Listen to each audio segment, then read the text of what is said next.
RG कर medical college Kolkata का सरकारी मेडिकल कॉलेज और हॉस्पिटल है। 1886 में बना ये कॉलेज सिर्फ भारत ही नहीं बल्कि एशिया के सबसे पुराने मेडिकल कॉलेजों में से एक है। इस मेडिकल कॉलेज में डॉक्टरों की पढ़ाई के लिए उन्हीं लोगों का एडमिशन होता है जो नीट एग्जाम को पास करते हैं। इस एग्जाम को पास करने के लिए स्टूडेंट्स दिन रात मेहनत करते हैं। ऐसी ही कोलकाता की एक गरीब घर की लड़की थी जिसका सपना था डॉक्टर बनने का। दिन रात की पढ़ाई और अपनी मेहनत के बल पर उस लड़की ने नीट एग्जाम को पास किया, फिर एमबीबीएस की पढ़ाई की और उसके बाद पीजी कोर्स के लिए आरजी कर मेडिकल कॉलेज में एडमिशन लिया। वो लड़की आरजी कर मेडिकल कॉलेज में पीजी सेकेंड ईयर की स्टूडेंट थी। एक दर्जी पिता की वह इकलौती बेटी थी। बाप ने जिंदगी भर संघर्ष करके अपनी बेटी को पढ़ाया ताकि वो उनके बुढ़ापे का सहारा बन सके, लेकिन एक ही रात में सब खत्म हो गया। हॉस्पिटल में पेशेंट को देखने के लिए अक्सर जूनियर डॉक्टरों को ड्यूटी पर लगाया जाता है। उस लड़की को भी ड्यूटी पर लगाया गया था और पिछले कुछ दिनों से वो नाइट शिफ्ट कर रही थी। रोज की तरह 8 अगस्त की रात को वो जूनियर डॉक्टर आरजी कर मेडिकल कॉलेज गई। पेशेंट से फ्री होने के बाद जूनियर डॉक्टर ने अपने बाकी साथियों के साथ हॉस्पिटल के 3rd फ्लोर पर बने सेमिनार हॉल में डिनर किया। डिनर के बाद बाकी लोग तो चले गए, लेकिन थकान की वजह से वो जूनियर डॉक्टर उसी सेमिनार हॉल में रुक गई। थोड़ी देर में उसकी आंख लग गई और वो उसी जगह सो गई। ये सब रात के 2 से 3 बजे के बीच की बात है। 9 अगस्त की सुबह ठीक 6 बजे सेमिनार हॉल का दरवाजा खुलता है और हॉस्पिटल का एक स्टाफ वहां आता है। स्टाफ की नजर उस जूनियर डॉक्टर पर पड़ती है जो सेमिनार हॉल में गद्दे पर लेटी थी। पहले तो स्टाफ को लगा कि शायद कोई सो रहा है, लेकिन तभी उस स्टाफ की नजर जमीन पर फैले खून पर पड़ती है और जैसे ही वो उस जूनियर डॉक्टर के करीब आया, ये देखकर शॉक्ड हो गया कि वो एक लाश है। किसी ने बड़ी बेरहमी से उस जूनियर डॉक्टर की हत्या कर दी थी। ये देखकर हॉस्पिटल स्टाफ जोरों से चिल्लाया। स्टाफ के चिल्लाने की आवाज सुनकर हॉस्पिटल के तमाम डॉक्टर, नर्स और वार्ड बॉय सब के सब सेमिनार हॉल में भागते हुए आ गए। उस जूनियर डॉक्टर की खून से लथपथ बॉडी देखकर सबकी आंखें फटी की फटी रह गई। उसके शरीर पर ऊपर से नीचे तक हर जगह से खून बह रहा था। थोड़ी ही देर में सबको ये समझ में आ गया कि वो बॉडी उसी हॉस्पिटल के जूनियर डॉक्टर की है। जूनियर डॉक्टर की बॉडी मिलने के ठीक 1 घंटे बाद यानी सुबह के 7 बजे आरजी कर मेडिकल कॉलेज के प्रिंसिपल संदीप घोष को फोन करके घटना के बारे में इन्फॉर्म किया गया। ठीक 8 बजे संजय घोष हॉस्पिटल पहुंचते हैं। जूनियर डॉक्टर की बॉडी मिलने के 3 घंटे बाद यानी ठीक 9 बजे संजय घोष पहली बार कोलकाता पुलिस को फोन करके घटना के बारे में इन्फॉर्म किया। चौंकाने वाली बात तो ये है कि बॉडी मिलने के 3 घंटे बाद संजय घोष ने पुलिस को इन्फॉर्म किया। इन 3 घंटों में सेमिनार हॉल यानी क्राइम सीन मछली बाजार बन चुका था, क्योंकि जिसको भी घटना के बारे में पता चला हर कोई सेमिनार हॉल में पहुंच गया, जिससे क्राइम सीन और सबूतों की धज्जियां उड़ गईं। बॉडी मिलने के 4 घंटे 53 मिनट बीतने के बाद यानी सुबह 10:53 पर उस हॉस्पिटल से उस जूनियर डॉक्टर की मां को फोन किया गया और बताया गया कि आपकी बेटी की तबीयत बहुत खराब है। इससे पहले कि मां कुछ पूछती, कॉल डिस्कनेक्ट हो गई। घबराई हुई मां ने हॉस्पिटल के नंबर पर कॉल किया जिससे उन्हें फोन आया था। हॉस्पिटल के एक स्टाफ ने फोन उठाया और जल्दी हॉस्पिटल आने को बोलकर फिर से फोन काट दिया। जूनियर डॉक्टर की मां ने तीसरी बार हॉस्पिटल फोन किया और इस बार हॉस्पिटल के असिस्टेंट सुपरिटेंडेंट ने फोन उठाया और उन्हें बताया कि आपकी बेटी ने सुसाइड कर लिया है। ये सुनते ही उस मां के होश उड़ गए, उसका कलेजा फट गया। दोपहर 12 बजे जूनियर डॉक्टर के पेरेंट्स आरजी कर मेडिकल कॉलेज के हॉस्पिटल पहुंचते हैं और अपनी बेटी से मिलने के लिए, उसकी बॉडी को देखने के लिए वहां के डॉक्टरों से मिन्नतें करते हैं, उनके आगे गिड़गिड़ाते हैं, पर कोई उन्हें उनकी बेटी से मिलने नहीं देता। 3 घंटे बीतने के बाद यानी दोपहर के 3 बजे हॉस्पिटल के लोगों को होश आया और जूनियर डॉक्टर के माँ बाप को हॉस्पिटल के मॉर्चुरी रूम यानी मुर्दा घर लेकर गए। मॉर्चुरी रूम में जूनियर डॉक्टर की बॉडी पर ढका हुआ सफेद कपड़ा जैसे ही हटाया गया, माँ ने देखा कि बेटी के शरीर पर ऊपर की तरफ सिर्फ एक छोटा सा कपड़े का टुकड़ा रखा हुआ था। उसकी आंखों और होंठों से खून बह रहा था। अपनी बेटी के शरीर पर सर से लेकर पैरों तक जख्मों को देखकर मां जोरों से चीखी कि मेरी बेटी ने सुसाइड नहीं बल्कि उसकी हत्या की गई है। शाम होते ही ये खबर मीडिया तक पहुंच गई थी। जूनियर डॉक्टर के साथी डॉक्टरों ने हॉस्पिटल में धरना प्रदर्शन शुरू कर दिया। देखते ही देखते पूरे देश में कोलकाता आरजी कर मेडिकल कॉलेज में हुई जूनियर डॉक्टर की हत्या और रेप की खबर आग की तरह फैल गई।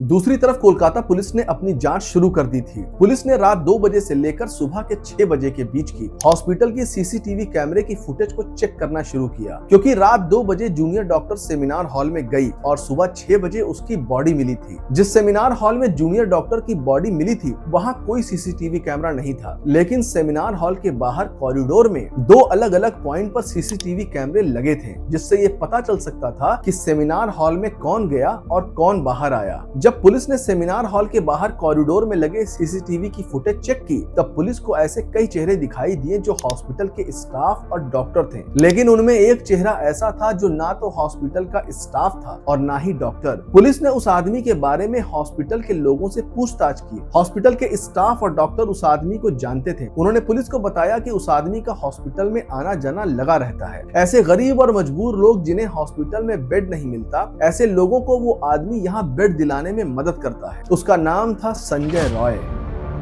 पहले तो ऐसा लगा कि संजय रॉय ने कुछ नहीं किया, पर तभी पुलिस को सीसीटीवी कैमरे में कुछ ऐसा दिखा जिससे उन्हें शक हो गया कि जूनियर डॉक्टर की हत्या और रेप के पीछे संजय रॉय का ही हाथ है। दरअसल पुलिस को जूनियर डॉक्टर की बॉडी के पास एक ब्लूटूथ नेकबैंड मिला था। पहले तो पुलिस को ऐसा लगा था कि वो नेकबैंड उसी जूनियर डॉक्टर का होगा। उस नेकबैंड को पुलिस ने जूनियर डॉक्टर के फोन से कनेक्ट भी किया था, पर वो नेकबैंड उसके फोन से कनेक्ट नहीं हुआ था। सीसीटीवी फुटेज में पुलिस ने सेम वही नेकबैंड संजय रॉय के गले में देखा जब वो सेमिनार हॉल की तरफ जा रहा था, लेकिन जब वो सेमिनार हॉल से बाहर निकला तब उसके गले में वो नेकबैंड नहीं था। 10 अगस्त 2024 को कोलकाता पुलिस ने संजय रॉय को गिरफ्तार किया। जब पुलिस ने उस ब्लूटूथ नेकबैंड को संजय के फोन से कनेक्ट किया तो वो तुरंत कनेक्ट हो गया। इसका मतलब जूनियर डॉक्टर की बॉडी के पास जो नेकबैंड मिला वो संजय रॉय का ही था। अब सवाल ये उठता है कि कौन है ये संजय रॉय? 9 अगस्त की रात को वो सेमिनार हॉल में क्या करने गया था और क्यों उसने जूनियर डॉक्टर की हत्या की? संजय रॉय एक सिविक वॉलंटियर था। वो कोलकाता पुलिस के लिए काम करता था। दरअसल वेस्ट बंगाल में पुलिस की हेल्प के लिए आम लोगों को कॉन्ट्रैक्ट बेसिस पर रखा जाता है। इन्हें सिविक वॉलंटियर कहते हैं। 2019 में संजय रॉय कोलकाता पुलिस में सिविक वॉलंटियर के रूप में शामिल हुआ था। संजय रॉय की ड्यूटी आरजी कर मेडिकल कॉलेज के पास वाले पुलिस स्टेशन में थी, जिससे हॉस्पिटल में उसका आना जाना लगा रहता था। ऐसे लोग जिन्हें हॉस्पिटल में एडमिट होने या बेड मिलने में दिक्कत होती थी, ऐसे लोगों की वो मदद करता था, क्योंकि हॉस्पिटल में उसकी अच्छी जान पहचान थी। असल जिंदगी में संजय रॉय एक नंबर का शराबी और पॉर्न एडिक्टिव था। जब पुलिस ने उसे पकड़ा था उस समय भी वो नशे की हालत में था, और जब पुलिस ने उसका फोन चेक किया तो उसका फोन पॉर्न वीडियो से भरा हुआ था। जब पुलिस ने संजय की फैमिली बैकग्राउंड के बारे में जांच पड़ताल की, पता चला कि उसके परिवार में एक माँ और बहन है। संजय की गलत आदतों की वजह से उसकी बहन अलग रहती थी। संजय ने 4 शादियां की थी। उसकी गलत आदतों की वजह से 3 बीवियां उसे छोड़कर जा चुकी थी और चौथी बीवी की 1 साल पहले किसी बीमारी की वजह से मौत हो चुकी थी। अरेस्ट होने के बाद संजय रॉय ने पहली बार पुलिस को 8 और 9 अगस्त की रात की पूरी कहानी बताई। उसने बताया कि 8 अगस्त की रात को उसने अपने एक साथी के साथ आरजी कर हॉस्पिटल के पीछे जमकर शराब पी। फिर दोनों कोलकाता के famous red light area Sonagachi गए। सोनागाछी से निकलने के बाद संजय और उसका साथी फिर से आरजी कर हॉस्पिटल पहुंचते हैं और एक बार फिर से दोनों ने जमकर शराब पी। थोड़ी देर बाद संजय का साथी वहां से निकल गया, लेकिन संजय नहीं गया और रात 3:50 पर वो नशे की हालत में हॉस्पिटल के अंदर एंटर करता है। संजय ने बताया कि जब वो हॉस्पिटल के सेमिनार हॉल में पहुंचा तब उसकी नजर जूनियर डॉक्टर पर पड़ी, जो बेखबर सो रही थी। अकेली लड़की को देखकर संजय की नीयत बिगड़ गई और वो उसके साथ जबरदस्ती करने लगा। 25 अगस्त 2024 को संजय रॉय का पॉलीग्राफ टेस्ट हुआ। पॉलीग्राफ टेस्ट में संजय ने बताया कि पहले उसने लड़की का रेप किया, फिर उसकी हत्या कर दी। संजय ने बताया कि लड़की बहुत चिल्ला रही थी, इसलिए उसने लड़की का गला दबा दिया, जिससे उसकी मौत हो गई। संजय ने पुलिस को बताया कि जब उसे होश आया तब उसने लड़की की बॉडी को वहीं हॉल में पड़े एक गद्दे पर लिटा दिया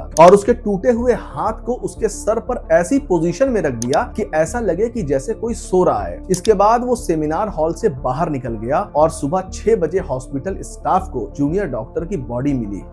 भले ही कोलकाता पुलिस ने संजय रॉय को गिरफ्तार कर लिया, लेकिन जूनियर डॉक्टर के रेप और मर्डर केस में कोलकाता पुलिस और आरजी कर मेडिकल कॉलेज के प्रिंसिपल संदीप घोष की बहुत सी नाकामियां देखने को मिली, जिसके बाद ये केस सीबीआई को ट्रांसफर कर दिया गया। इस केस में जब पोस्टमार्टम रिपोर्ट आई थी तब ऐसा माना जा रहा था कि जूनियर डॉक्टर के साथ रेप नहीं बल्कि गैंगरेप हुआ है, लेकिन फोरेंसिक और डीएनए रिपोर्ट आने के बाद सीबीआई ने कंफर्म कर दिया कि जूनियर डॉक्टर के साथ गैंगरेप नहीं हुआ है। संजय रॉय ने ही विक्टिम का रेप किया और उसकी हत्या कर दी। एनसीआरबी के डेटा के मुताबिक भारत में हर रोज तकरीबन 87 यानी 87 रेप की घटनाएं होती हैं और हर साल ये आंकड़ा बढ़ता ही जा रहा है। भारत में रेप के सबसे ज्यादा मामले राजस्थान में होते हैं, इसके बाद मध्य प्रदेश, फिर उत्तर प्रदेश और दिल्ली का नंबर है। जिस तरह आजकल रेप की घटनाएं बढ़ती जा रही हैं, उसे देखकर ऐसा लगता है मानो लोगों के मन में कानून का डर ही नहीं है। अगर रेप के अपराधी पकड़े भी जाते हैं तो सालों तक कोर्ट में केस चलता रहता है। लड़की के माँ बाप सालों तक कोर्ट के चक्कर काटते रहते हैं। अपनी बेटी को इंसाफ दिलाने के लिए उनकी चप्पलें घिस जाती है। 2012 में दिल्ली में हुए निर्भया कांड के अपराधियों को 8 साल बाद फांसी की सजा दी गई, जबकि ऐसे कई देश हैं जहां रेप के अपराधियों को पकड़े जाने के बाद ऐसी भयानक सजा दी जाती है जिसे सुनकर आपकी रूह कांप जाएगी। सऊदी अरब में रेप के दोषी को पब्लिक के सामने उसका सर काट दिया जाता है या फिर दोषी को पत्थर से मारकर खत्म करने का भी कानून है। चीन में रेप के दोषी का ट्रायल नहीं होता, सिर्फ मेडिकल जांच में कंफर्म होने के बाद दोषी को सीधे मौत की सजा दी जाती है। साउथ कोरिया में रेप का दोषी पकड़े जाने के बाद वहां की पुलिस या फोर्सेस को गोली मारने का ऑर्डर है। अमेरिका में रेप के दोषी को उम्र कैद की सजा देने के साथ साथ अपराधी को केमिकल और सर्जिकल तरीके से इम्पोर्टेंट यानी नपुंसक बनाने का भी कानून है।